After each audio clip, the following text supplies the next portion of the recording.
Une maintenance régulière des caniveaux est essentielle pour préserver leur bon fonctionnement.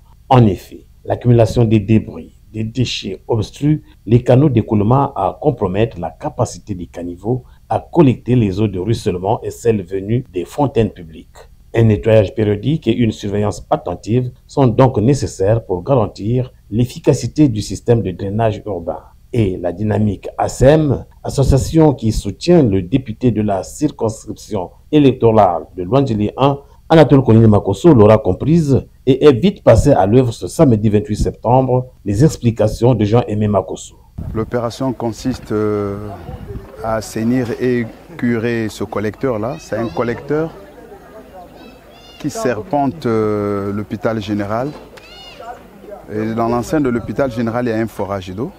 Et en juillet 2022, le Premier ministre, qui est député de la circonscription de Lwandjili 1, avait pensé procéder à l'extension de ce forage d'eau. On a installé 2 points de distribution d'eau gratuite aux riverains. Donc c'est pourquoi nous sommes à l'orée des grandes pluies. On a pensé mobiliser la dynamique, la grande famille ASEM. Et nous avions écrit à la société Averda, qui est habilitée dans ce genre d'opération, pour nous appuyer. Donc c'est pour curer ce collecteur afin que les populations, les riverains puissent l'eau en toute commodité pour éviter les maladies. L'incivisme des populations a été constaté, ce qui a amené la coordination de ASEM à prendre des mesures pour protéger ces forages. La population est même incapable, même les jours de week-end, se regrouper pour venir assurer la salubrité autour de ces 2 points d'eau.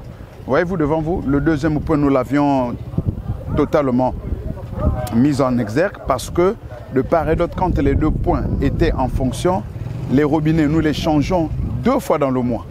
Et nous avons pensé concevoir ce socle métallique-là, c'est pour éviter que l'incivisme soit grandissante.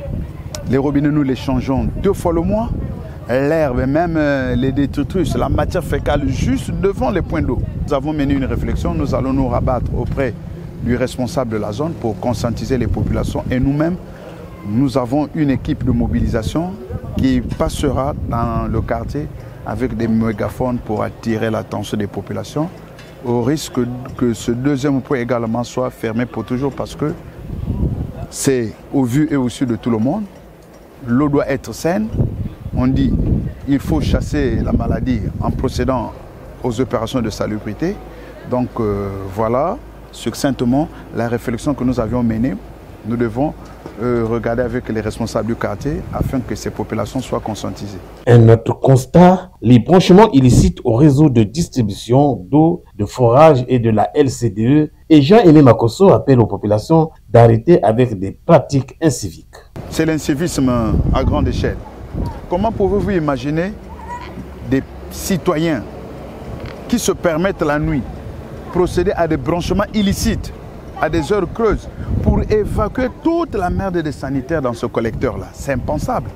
C'est impensable. Où allons-nous? Et si aujourd'hui, le député prend l'initiative de ne plus faire fonctionner ces 2 points d'eau, qu'est-ce qu'ils diront? D'aucuns se sont permis de faire des connexions illicites pour des travaux de construction en matériaux durables, sans même l'accord de l'association, et certains vendent cette eau. C'est impensable, c'est impensable. Donc nous avons pensé interpeller le responsable du quartier et déjà nos collaborateurs qui nous ont relayé l'information, on leur a instruit. Toutes ces connexions illicites ont été coupées, interrompues. Voilà. Il est important de noter que l'entreprise de ramassage de déchets, Averda, opéra à Pointe-Noire, accomplit déjà un travail considérable.